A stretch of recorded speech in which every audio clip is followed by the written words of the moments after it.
Assalamu alaikum, dear students. Our today's topic is effects of shift in demand and supply. So, first, we will discuss change in demand and market equilibrium.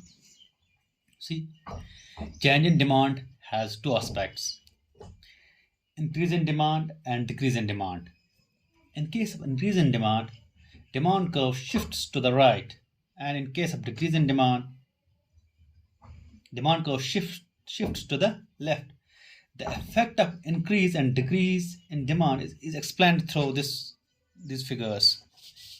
First, we'll discuss increase in demand and market price, right? And market equilibrium. Now, this figure 2a, it shows that due to increase in demand, the demand curve shifts to the right from DD to D1, D1. The new demand curve D1, D1 intersects supply curve SS at point E1, which is the new equilibrium point. At E1, the equilibrium price increases from OP to OP1, and equilibrium quantity increases from OQ to OQ1. This is increase in demand. Now, how is new equilibrium struck when demand curve shifts to the right? See, when demand curve shifts to the right, like from DD to D1, D1, here the demand exceeds supply. Here the demand exceeds supply, corresponding to the existing price. This is the situation of excess demand. This causes a rise in price. Consequent upon the rise in price, the quantity demanded tend to decline, implying contraction of demand, and quantity supplied tends to rise, implying extension of supply. Now, this process of contraction of demand and extension of supply will continue till such a price is reached, like here, where quantity demanded and quantity supplied, where quantity demanded is equal to quantity supplied, which occurs at point E1. Here the quantity demanded and quantity supplied are equal. So this is the point E1 is the point of new equilibrium. This is the increase in demand. Now, the second point here is decrease in demand. You see, now this figure 2b, it shows decrease in demand. This figure shows that due to the decrease in demand,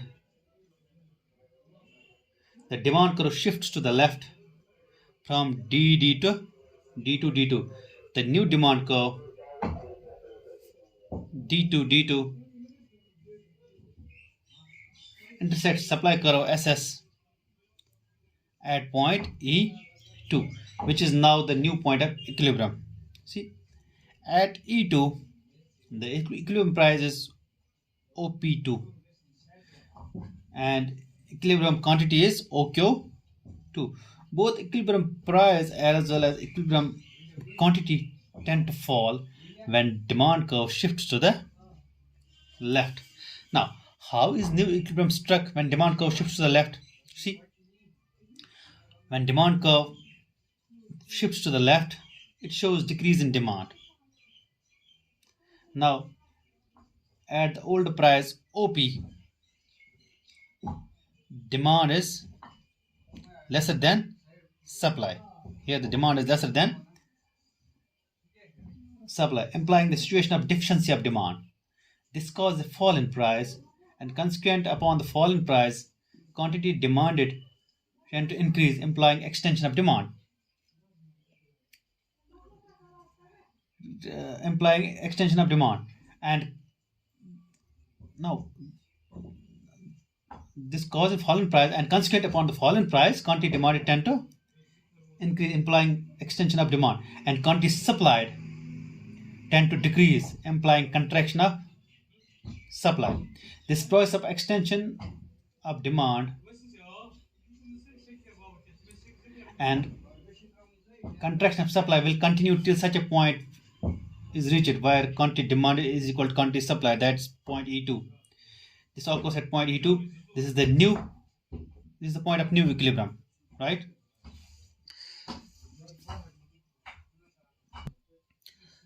Now let us discuss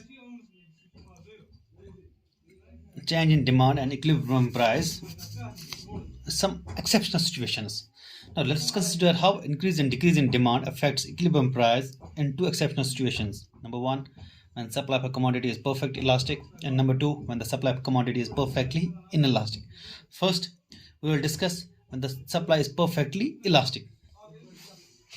Okay, here in this figure, see, now we will discuss increase in demand when the supply is perfectly elastic. See, increase or decrease in demand for a commodity does not cause any change in its price in case supply of a commodity is perfectly elastic. Only the equilibrium quantity tend to change. Now this is illustrated in figure 3a and 3b. See, this figure 3a shows E as the point of equilibrium when perfectly elastic supply curve is SS.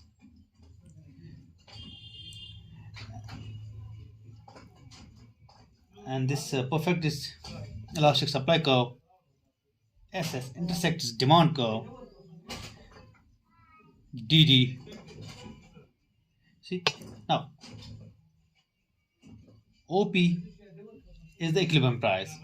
See, forward shift in demand curve from DD to D1 leaves price of the commodity unaffected. It's same.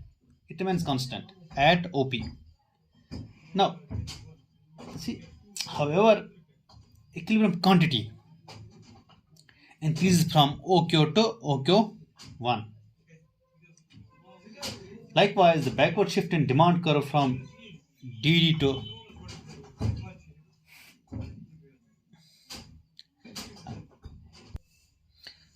now decrease in demand. Here, the backward shift in demand curve from DD to D2, as in this figure 3b, cause a decrease in equilibrium quantity from OQ to OQ2, and the price of the commodity remains unaffected at OP. Now this is the increase and decrease in demand. Okay, when supply is perfectly elastic. Now the second situation is when the supply is perfectly inelastic. When the supply is perfectly inelastic. See, in a situation of perfect inelastic supply or constant supply, here SS, increase or decrease in demand cause a change in the price of the commodity, and equilibrium quantity remains constant simply because the supply is perfectly inelastic. Now this figure 4a, it shows that E as the point of equilibrium where perfect inelastic supply curve SS intersects demand curve DD. SS intersects demand curve DD at point E, right? See, OP is the equilibrium price. Now forward shift in demand from DD to D1, demand curve from DD to D1 shift is equilibrium point from point E to E1. The price of the commodity increase from OP to OP1, but equilibrium quantity continues to be OQ. So there is no change in quantity. This is the increase in demand. Now, in case of decrease in demand, see the backward shift in demand curve from DD to D2, as in this figure 4b, shifts equilibrium point from E to E2. This causes a decrease in equilibrium price from OP to OP2. Equilibrium quantity of a commodity remain unaffected at OQ. So, perfectly inelastic supply curve is a situation of no change in supply. No matter what the price is. So, when demand curve shifts to the right, price tends to rise, and when the demand curve price tends to rise without affecting supply. Likewise, when the demand curve shifts to the left, price tends to fall without affecting supply. So these are the two extreme situations, or some exceptional situations of change in demand and equilibrium price. So change in demand and equilibrium price, these are the two exceptional situations. Number one, when the supply of the commodity is perfectly elastic. Number two, when the supply of commodity is perfectly inelastic. Thank you very much.